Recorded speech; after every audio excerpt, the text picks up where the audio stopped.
Hey guys, EBPMAN here, and today we're going to talk about cord cutting solutions. Particularly, we're going to talk about YouTube TV, a solution that I'm using today. And I'd love to hear your feedback of what you think about it. Let's go ahead and check it out.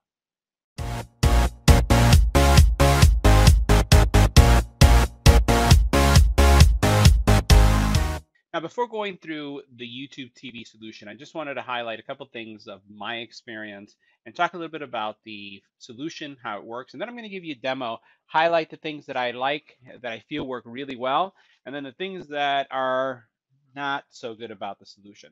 So first, let's talk about the cost, because I think that's going to be the most important thing for many of us, and that's how much does YouTube TV cost?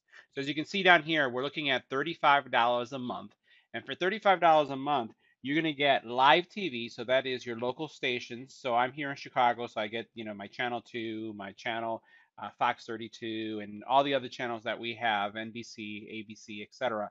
You're going to be able to get those local ones, which is going to be better than, connecting an HD antenna or trying to put an antenna in your house, which is something that I appreciate. The second thing is you're going to get over 50 channels. So let me scroll down so you can see the channels that are available. So as you can see here, they have a lot of the popular or regular channels that you would expect from a cable provider, right? So in addition to these, and there are around 58 of them, I counted, with one included, which is YouTube Red Originals. So YouTube also does produce its own movies, and you'd be able to get that content as well. They do have some additional content here, which is the at least one, I would say, Showtime, right? So they don't have Cinemax, they don't have HBO, they don't have the other ones, but they do have Showtime. And you could add that if you like to the plan for $11 more, and any of these other ones for the cost that you see below. Now let's talk about, how does the solution work? So you saw the channels, and now this is one thing, and one of the reasons why I chose this solution over some of the other options that are available, is that with the YouTube TV, you can have up to 6 accounts in your home. So just like you can do this with YouTube Red, what this means, and you'll notice that in this icon right here, this image, you have 6 people in this circle, is that each person that's in this 6-person household or 6 accounts basically has their own personalized viewing experience. So literally all you do is you just have the Gmail of the people who you want to include. You add their Gmail account to your household, to the group. They'll get an invitation email to go to YouTube TV, and they're going to have their own personalized experience. That means that as they're watching shows, the experience is going to personalize itself to the shows that they watch. When they record movies, which by the way, this is one of the few solutions that includes a free DVR for free, and it's almost unlimited. I say almost because everything has a limit, but they don't say that you can only have 5 days of history, 10 days of history. They literally say that you can have as an unlimited amount of data or of movies stored for viewing, and what that means for your 6 account holders is that they have their own DVR. So you guys are not mixing content either. The viewing preferences are unique to each individual, and they get up to 3 devices that they can view on. So that means they can look at it on a TV, they can see it on a desktop, and they can look at it on their phone. So this is something that I found that's pretty unique and was attractive to me. For $35, you get 6 separate accounts. This is where I was talking about the DVR. So you can store content, record things simultaneously, so there's no limits. Remember, there was once a time where, Xfinity and DirecTV could only record one show at a time. Then it was 2 shows at a time, and then they've been going and just increasing how many it can record. I haven't found anywhere where they document that there is a limit. So we've had, I think, about 7 shows recording at the same time, and we haven't had any issues. So cloud DVR that's accessible anywhere. All right, so let's talk about the interface. So I'm going to take you through kind of what the experience looks like. Now, this does not look like your standard TV, and we're going to cover both pros and cons as fast as we can. So first of all, once you come into this view, you're going to get kind of a personalized view of things that you watch, things that you have already watched, and gives you a little opportunity to go back to see it again so you can see what's going on here. You could look at your shows. You could look at new shows that should be recorded, some family shows, movies as well, and these are all based on your viewing preferences. So it's personalizing this based on that. You can look at things like sports, news if you're interested in that, which I'm a big consumer of that. YouTube Red Originals, and then also food shows, and again, just a lot of great content. You also have the ability to look at live content. So here you have the traditional television view, is what I would call it, like the TV guide. And here you have all your channels listed, and all you'd have to do is click on the channel that you want to view the content. So for example, if we go down to any of these channels, let me get to something that is more something like I like to watch. So we'll come over here, maybe right here. So you'll notice that a couple things will happen. It's going to tell you the time that the show started. It's going to tell you the duration, what's left. It will give you some details about the show, and then what you could do is actually, add this specific show as something that you want to record. You don't even have to go into it. So that works, really well. If it was a standard TV show, unfortunately, it doesn't, with seasons, season one, season two, and episode one, two, three, it doesn't really give you a lot of detail as far as the original air date or that helps you with understanding where you are in the specific show that you're watching. Going into each one is pretty fast. So you can see I'm just going to click on this one, and you'll notice the content came up very fast here. It just appeared.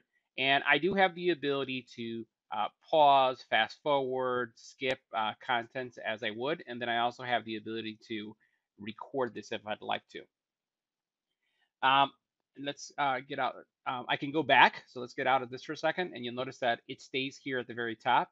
And I can continue then to either go through and look at things that have been pre-selected on my home, or I could go to this live view and then go to something else. So for example, here's another one that's going on. I can click this one, and then it's going to switch pretty quickly. So you can see how fast this is when it comes to switching back and forth. And again, at any point, I can hit the plus sign and then just record it. Let's go ahead and pause this one again. And what we'll do is now take a look at the search capabilities.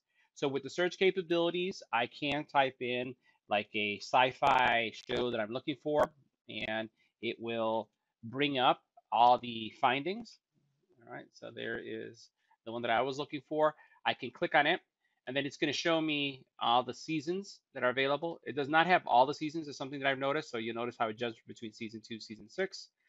But then I can go ahead and choose the previous recording, and it will work just like regular cable where you cannot fast forward through commercials unless you recorded it yourself. So if I've recorded, I can fast forward. If you didn't and you're going to go on demand, you'd have to choose the and have to go through the commercials. Similar shows get listed here on the side, so you can see all the similar shows that are available. And then you could choose like just from here and say, you know what, this is a show I'd like to add, and I've added that. So now this is going to show up in my library when it records. I can go over here and say, hey, I wonder if this one's going to be on there. You notice how it has the little square there. It means that it's already there. So you could get that. And you could also see information about who is the cast, any kind of related YouTube kind of stuff that you can find as well. So a lot of flexibility when it comes to what's there. Now, when you go into your library, this is where things get a little messy. So you got new episodes, right? So we see that, and that's good. Over here, you'll notice that these are the shows that I mostly watch. Over here, you see recently recorded, and this is where I find that things get kind of muddy. The recently recorded records both old and new shows. When you put something to record, like on any of the cable providers, you can say record only new shows. If there is reruns, it doesn't record it. You can't control that with YouTube. It's going to record both old and new. So that's a little challenging, and that's kind of disappointing. I wish you could control which one would record. Everything records, both old and new shows, and there's no way to control it. But hey, you have unlimited storage when it comes to recordings. Over here, you have your scheduled recordings, right? So that's, you'll notice it says today, but there's nothing here that says aired date, which is something that to me would be important. So today, for example, would be the aired date. But then as you look at 2 episodes like this one that are next to each other, it would be great to see that if there is an aired date. So for example, here you have a episode 13 and episode 12, which both have the same today, which is not accurate because one has a aired date of today and the other one was probably a couple days ago or last week.